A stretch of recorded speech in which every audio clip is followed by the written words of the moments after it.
ਉਸਮਾਨ ਡਾਰ ਸਾਹਿਬ ਨੇ ਗੱਲ ਉੱਥੇ ਕਹੀ ਸੀ ਕਿ ਤੁਹਾਨੂੰ ਨੂੰ ਸ਼ੌਕ ਹੈ ਜੇਲ੍ਹਾਂ 'ਚ ਜਾਣ ਦਾ ਤੇ ਉਸਮਾਨ ਡਾਰ ਸਾਹਿਬ ਤੁਸੀਂ ਵੀ ਜ਼ਰਾ ਝਟਕਾ ਤੇ ਖਾਣਾ ਸੀ। ਤੁਸੀਂ ਤੇ ਫੜਾੜੀ ਬੈ ਕਰ ਗਏ ਹੋ ਇਹਨਾਂ ਦਾ। ਮਰੀਮ ਔਰੰਗਜ਼ੇਬ ਦਾ ਕੀ ਕਾਰੋਬਾਰ ਸੀ?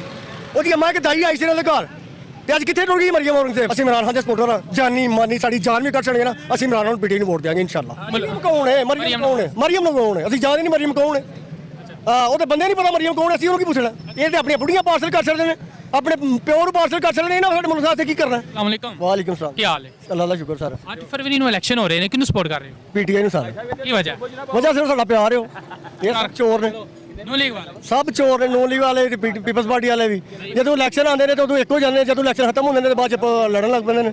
ਮੁਲਕ ਨੂੰ ਬਰਬਾਦ ਹੀ ਪੀਟੀਆਈ ਨੇ ਕੀਤਾ 3.5 ਸਾਲ। ਜਿਹੜਾ ਆਇਆ ਉਹਨੇ ਕੀਤਾ, ਸਾਰਾ ਗੁਨਾਹਗਾਰ ਉਹ ਹੀ ਹੈ। ਜਿਹੜਾ ਆਇਆ ਨਾ ਬਾਹਰੋਂ ਜਿਹਨੂੰ ਪ੍ਰੋਟੋਕਾਲ ਦਿੰਦੇ ਨੇ ਪਏ ਉਹ ਹੀ ਸਾਰਾ ਗੁਨਾਹਗਾਰ ਹੈ। ਉਹ ਤੇ ਵਿਚਾਰਾ ਸਾਡੀ ਜ਼ਾਤ ਵਾਸਤੇ ਲੜਦਾ ਪਿਆ। ਉਹਨੂੰ ਕਿਸੇ ਚੀਜ਼ ਦੀ ਕਮੀ ਹੈ? ਕਿਸੇ ਚੀਜ਼ ਦੀ ਕਮੀ ਹੈ ਉਹਨੂੰ? ਨਾ ਪੈਸੇ ਦੀ, ਨਾ ਦੌਲਤ ਦੀ, ਨਾ ਕਿਸੇ ਗੱਲ ਦੀ। ਉਹ ਤੇ ਆਪਣੀ ਬੀਵੀ ਨੂੰ ਉੱਥੇ ਛੱਡਿਆ ਸੀ ਸਿਰਫ ਇਸੇ ਵਾਸਤੇ ਕਿ ਮੈਂ ਆਪਣਾ